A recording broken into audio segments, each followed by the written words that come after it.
నీకు ఒకవేళ అరవింద్తో శౌర్య పెళ్లి జరగడం ఇష్టం లేదు అంటే చెప్పు. తను సంతోషంగా ఉండడం ఇష్టం లేదు అంటే చెప్పు. పెళ్లి ఆపేసి ఎక్కడికైనా వెళ్ళిపోదాం. మీ ఇష్టం వచ్చినట్టు మీరు చేసుకుందరు గాని.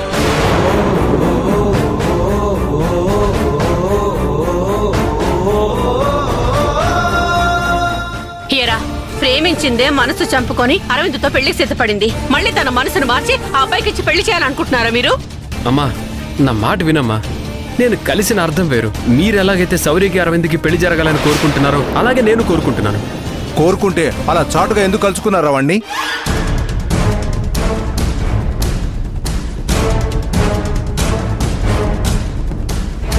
నా తమ్ముడు తప్పు చేయడు అని నేనెప్పుడు నమ్ముతాన్రా.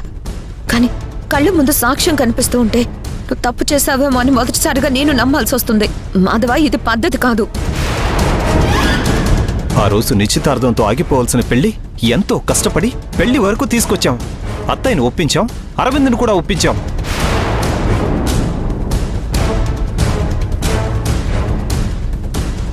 నువ్విలా సిద్ధార్థను కలుస్తున్నావని అత్తయ్య వాళ్ళకి తెలిస్తే వాళ్ళు ఏమనుకుంటారా? నా కొడుకుతో పెళ్ళని చెప్పి మళ్ళీ వాళ్ళతో ఎందుకు మాట్లాడుతున్నారు, వాళ్ళ చుట్టూ ఎందుకు తిరుగుతున్నారు అని అడిగితే ఏం సమాధానం చెప్తాం?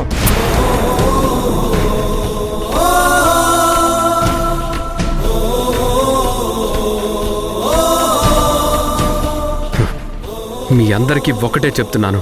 మీ అందరూ ఏదైతే కోరుకుంటున్నారో అదే నేను కోరుకుంటున్నాను. భూమి కూడా అదే కోరుకుంటుంది.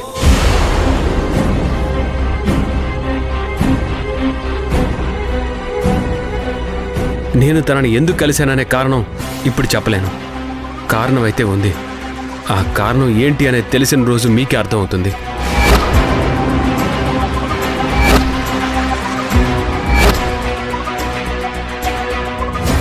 నేనెందుకు అతన్ని కలిశాను, ఎందుకు మౌనంగా ఉన్నాను, ఎందుకు చెప్పలేకపోతున్నాను అని.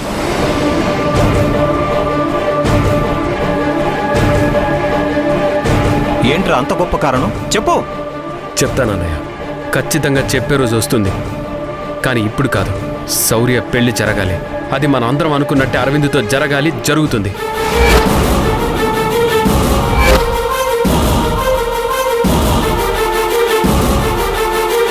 ఆ పెళ్లి సవ్యంగా జరిగిపోయిన తర్వాత ఆ రోజు చెప్తాను. అందరికీ గుండెలు పగిలిపోయే నిజం చెప్తాను.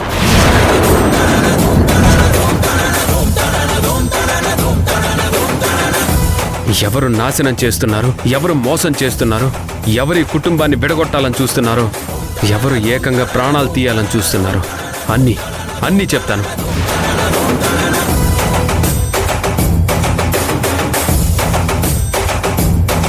ప్రాణాలు తీయాలనుకోవడం ఏంటి?